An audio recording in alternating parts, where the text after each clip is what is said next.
Nginibingelele-ke babukele emakhaya, nginibingelela ngaphansi kohlelo lethu umgwazelo. Babukele emakhaya, bingelela yona-ke ingwenya edla ezinye ingwenya. Babukele emakhaya-ke, namhlanje-ke sibhalele usisi la eHammersdale. Wathi ucela simsize ngodaba lakhe abhekene nalo. Nampa ezobulawa abantu ngenxa yomuntu osengasafuni ukubuyisa ama-order akhe usisi. Kodwa-ke ake sizwe leni kuyena usisi ukuthi ukhala ngani. Sisi, njani? Siyaphila kodwa njani? Yebo, sikhona. Sikhona.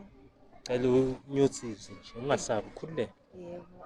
Igama lami nguKhanya wakwaShabalala eHammersdale Unit 6. Ngibhalele ubhuti la kwisho umgwazelwa ngenxa yokuthi ngidinga usizo la. Sekube nesimo sokuthi umuntu ebengisebenzisana naye abe noqhopholo labenzayo. So ngabona ukuthi ngoba isikhathi siyahamba sengine-pressure engiyi-receive kwabantu aba-odayo because ngiphila ngokuthi ngidayise since amatohe engekho. Okay. Nga-decide ukuthi angithathe isinyathelo esilandelayo ngoba ngiyabona ukuthi kukho la engizosizakala khona. Ayikho indlela esengamzamanga ngayo.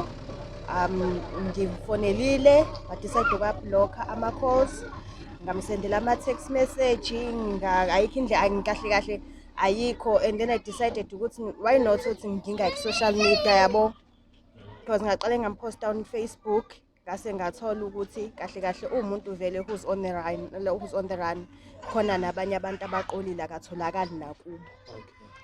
So ukuzwa kwami lokho ngabona ukuthi mhlawumbe ama-resources azongixaka ukuthi ngimthole, angithinte umgwazelwa iLontozana TV endeni mhlawumbe khona bazokwazi ukuthi bangisize. Yebo. Sithi ngicela ukubuza la.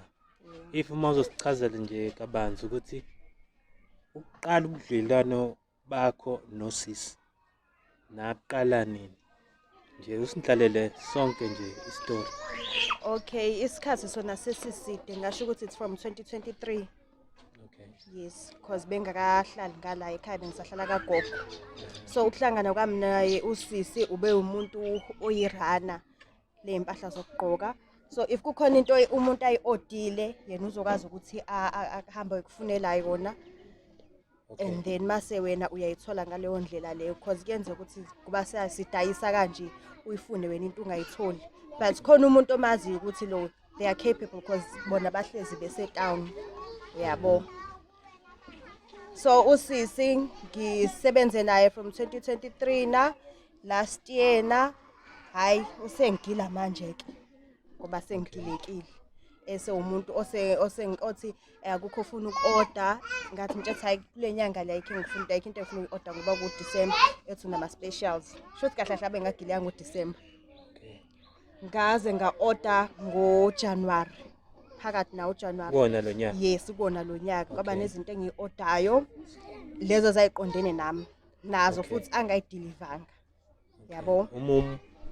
Umthinta umbuza ngazo. Ngimbuza ngazo into esazivumelane ngayo ngathi because i-order vele leli kuzoba izinto eziningi. Ngicela ukuthi uyihlanganise. Yabo. Ukuze ifile ye-delivery kuzoba ifie yodwa. Ngalokho ngikhokha imali angeke ngisakwazi ukwenza i-profit yabo because ngizobe sengikhokha imali eningi ekhathi ehlukahlukene. So ngaphinda futhi ngadayisa ngiqhubeke ngiposte kube khona abantu aba-ordayo yabo aba-under ama-customer. And then ngase ngihambisa ngabathi okay nama-order lana on different occasions ngimsendela imali. Oh, wena sisikahle lento iyona ophila ngayo. Iyona into engiphila ngayo. Ngoba ngisho ukuthi awekho amatoho umuntu mengikho amatoho ufuna bekhona indlela azama ngayo. Yebo. So ngiyamsendela ngenza lezo zinto lezo. Inkinga iqala lana ke bhuti wami. Usisi sengithi kuyena okay senginayo imali yokuthi ngifake i-delivery fee. Ngibe nelontuzane ethi ngicela ungenzele ngo-courier guy because yena ufast. Ngithola ukuthi akaregistile ku-courier guy.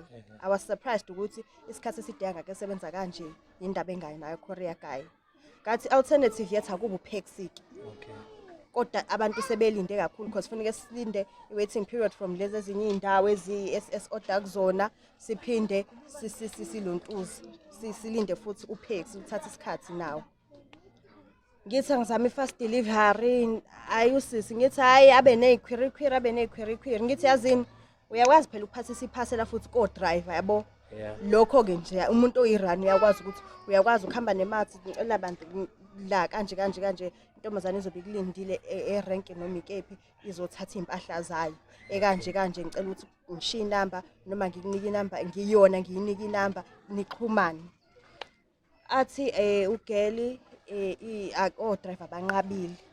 Okay ngiqale ngibe surprised because futhi wayengize ngithi ngifuna ney'nwele abe umuntu esengidayisela iy'nwele ngingayicelanga. Athi yazi nginey'nwele lana from uMagodide kanjani ngicathi ngiseqoya kancane because ina 2 months ngathi no angiyiceli lezi ngifuna iy'nwele ezintsha ne. Wathi hayi okay. Ngiphinde ngibuza why wena ama-messages akho sekuwo-view once i-voice note u-view once i-message sekuyinto ngiyayiview iyaphela. Why ungaveli ungisendele i-message kubeni shuthi yabona umuntu eceba ubufakazi. Uyabo umuntu ocela ubufakazi but since ama-proof nginawo aya account yakhe ngicabanga mhlawumbe wona ngaba usizo nesithombe nginaso sakhe nenamba nginayo. So angazi noma ubhuti yena mhlawumbe uzokwazi ukuthatha ezinye inyathelo because yena umuntu engiyazi ukuthi ubhuti uyasebenza yena umuntu esengibekeni ithemba lami kahle ukuthi kubuyiseleke iy'mali zabantu because nami ngizofana naye abantu bazoyitshela ukuthi ngiyabascam kanti bengizama kanti futhi lento le into engiphila ngayo mayivaleleka manje futhi angeke ngisakwazi ukuthi yabo ngiqhubeke yangiphanti. Na ngithi ne-address yakubo nayo nginayo ne-address yakubo. Okay bengicela ke ukuthi sike simzameni njengamanje sizwe ukuthi uzoyibamba yini ifoni noma uzokwenza njani kona ukugcina wena kwakho kumzama ugcine nini? Ngigcine last week lesigaki but bekuyi-last week ngazama ngefoni yentombazane enye sazama ukumfonela yaringa ma ngifona ngiyami isiblokhiwe-ke straight yasiswami isiblokhiwe ngijala ukuthi ngimsendele ngayo izinto ukuthi hayi khona ilontozane kanje usekublokhile nje into ama-calls kade iy'namba kade ngimfonela ngazo useyiblokhile zonke. So sazama ukuthi simfonele wadecide ukuthi angakhulumi efonini. Ayi-answer yona. Wayi-answer but wangakhuluma. Okay. Kwagcina kanjani? So ngabona lapho ukuthi okay angivele ngilinde ubhuti wena bhuti ukuthi uqhamuke. Mhlambe ikhona enye indlela ongazama ngayo. Okay. Ngicela ke sike simzame kwenye ifoni. Mhlambe simfonele ngefoni eyami la. Sibone ukuthi uzoyibamba yini. Ngicela ke sizameni ukumthinta usisi. Ukuze sibone ukuthi mhlambe somthola yini efonini. Ngicela ungiphe inamba yakhe. Inamba la. Olisa khona.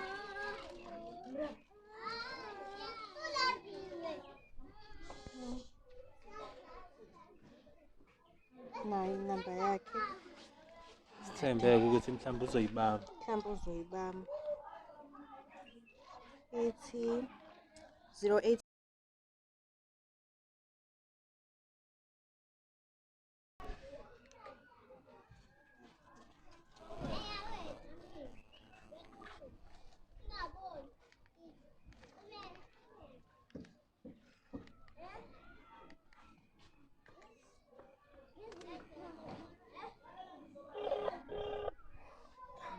igama usanesoda.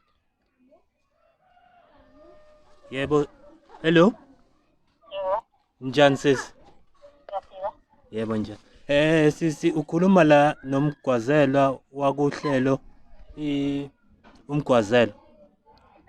Sisi ngifona mayelana nosisi la waseHammersdale onama lokhunjana akhe akuwena ama-order. And sisi bengicela la bandla ukuthi uzame ukuthi wenze iqiniso ngoba sibalekela ukuthi ugcine uvela kuma-social media wehliseke isithunzi ngoba ama-order kasisi mancane and one point bani 1.5. 1.5 nangu sisi ngihleli naye la usebhalele thina kumgwazelo wakhala ngokuthi Walivala.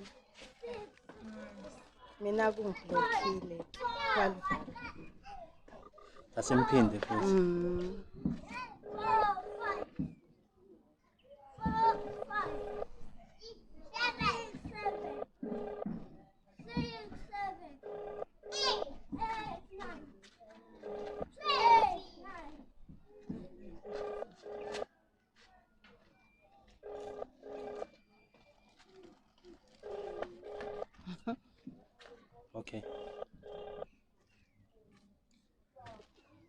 okay akalibamba ucingo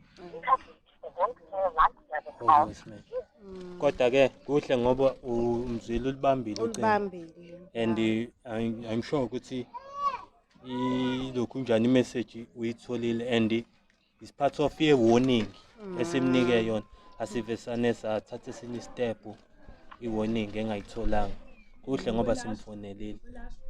Yeah, kona ngibona engazi ukuthi ngizothola usizo because mina eyami inamba uyiblockile. Okay. Yeah. Ngoba useyazi aware ukuthi khona istep engisithathile. And ukuvela kwami kanje ngibona engazi ukuthi kuzoba ngconyana mhlambe kuzogeza igama lami kubantu laba ekade ngisebenza nabo be-order kumina since isimo sesikanje mhlambe bakhona nabanye abakhona kaMlazi kaJ cause usiso wakamlazi kaJ emadamini. Umlazi kaJ. Yebo, mhlambe bakhona nabanye abazovela mhlambe angimina ngekho cause ukuthola kwami kwakho ukuthi akasekho kubo kukhona nabanye ababalekelayo. Okay. Ungenze mhlambe khona ozosho ukuthi makuvela isithombe sakhe khona la simbona khona intombazane lo. Okay. Yeah. Wena sisike bese beke bafika indaba abanye bama-order. Baseke bafika ngibalokho befika bezobuza ukuthi manje ama-audit kuhamba kanjani because khona January kwa manje sikuMarch khona February engangithi akawabhanqa wasende ngesikhathi esi1. Okay. Uyabo. And kuba mhlambe enye into ekuyabangcono ukuthi ngibe ngasebenzisa eyami imali kwabanye akade be-order. Okay. Ngibe ngasebenzisa eyami. Shuthi if bengayisebenzisanga imali yami ngabe nginemali enkulu ekumele ngiyikhokhe kubantu. Abanye umuntu bengitshetse angakabi nayo imali 90 engiyithandile ngibona ipostile ngithi ayikhona ucash enginawo ngizokuphushela yabo ngisende ngiyami. Okay. Hayike ngoba ke sinayo yonke information yakho sisi so ke siphinde futhi sizame ukuthi sitibele simfonele mhlambe kodwa njengoba uyakwazi wena ukuthi owala iHammerstead. Ngazi kahle nje ngazi kahle sesiside isikhathi sisebenza mhlambe ngiyathemba ukuthi njengoba sesike samnika nane call ikhona imizamo azoyenza mhlambe ubuyeleke imali yakho wena kahle usukufuna manje ikona kuphi yabona engisengidinga manje akusasiza ukuthi angidilivele akabuyisa imali nje because ukuthi aqale phansi afuna ukwenza ama-order kuzolandisa isikhathi esinye futhi sesiside vele isikhathi abantu bafuna imali zabo and angeke ngikwazi ukuyikhokha because angisebenzi yabo ebekade nginayo imali bengiyithatha ngifake kuyona ibhizinisi ukuthi iphushe sengeka kona kudayisa ngenxa yalento because khona umunye ozoqhamuka athi hayi loyo nje uyasiqola yabo akadeliver mina wangidelivelanga ngivele ngadecide ukuthi angimi kuqale kulunge lento idlule ukuze abantu abaseduze nami aba-ordayo bezo understand ukuthi isimo esangifica nje ngaleso sikhathi leso angime kancane kuze kulunge lolu daba lolu kungangcoli igama ngibe ngiqhubeka nebhizinisi uthi nami sengiyaposta bathi hayi lona mina deliver ngayabona kanjani uyiqolo kungcono ngime babone ukuthi nginenkinga. And manje ke nje ukuma kwakho ukulimala kwesinkwa ingane ziyafunda le mali yona engiyiphilisa ngazo kunzima ngempela yona imali engiyiphilisa ngayo. Okay so ke sizame mhlambe ukuthi sike sithole ukuzama ukuxhumana nayo sisi mhlambe kukhona okungenzeka sike sithembene ukuthi mhlambe kukhona amaplan naye azowenza nangokuzwa ke ukuthi simfonelile nathi njengamanje hayike Ngibe ngisacela nje isicelo nje esincane ukuthi kubabukeli maye khona mhlawumbe ngiyazi ukuthi uhlelo luzovela kwabantu abasemlazi namaphethelo nakwezinye indawo. Makukhona owaziyo uSanelisiwe Innocentia Sithole osebenza as ilontuzane uyadayisa kahle kahle izinto from inwele to impahla zokugqoka. Oseduze kwakhe amtshele nje ukuthi kunabantu abamdingayo ngiyazi ukuthi akumina ngedwa. Noma kube khona mhlambe na indlela angasisiza ngayo noma ombonayo asho ukuthi since engekho kubo sike sambona endaweni ethize samfanisa. Ngiyacabanga ukuthi ubhuti Sithombe uzosifaka. Makukhona la bambona khona because kuthiwa kubo akekho ubalekile akumina ngedwa engimfunayo. Asisize naye ukuthi simthole. Hey,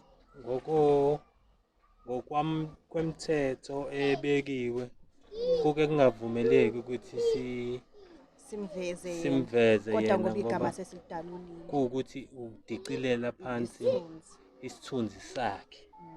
Mhlambe ke sengavela ke mayise sesiyakuyena ke mhlambe lapho ke ngoba vele kuphoqelekile ukuthi manje siliveze lo muntu lo okwenza awe ukuthi unabantu abakanje. kodwa kuhle ngoba futhi asivesanga nje samzuma. Kuhle ngoba sike samfonela samuphi warning kuhle into enhle nje nanokuthi simtholile efonini walibamba ucingo uyena futhi odecide ukudrop. Hayi ke sisi cela ke mina ke ngibonge ngakho konke ke futhi ke songalindela ngathi ke futhi hayi siyabonga. Hayi bonga. Yeah.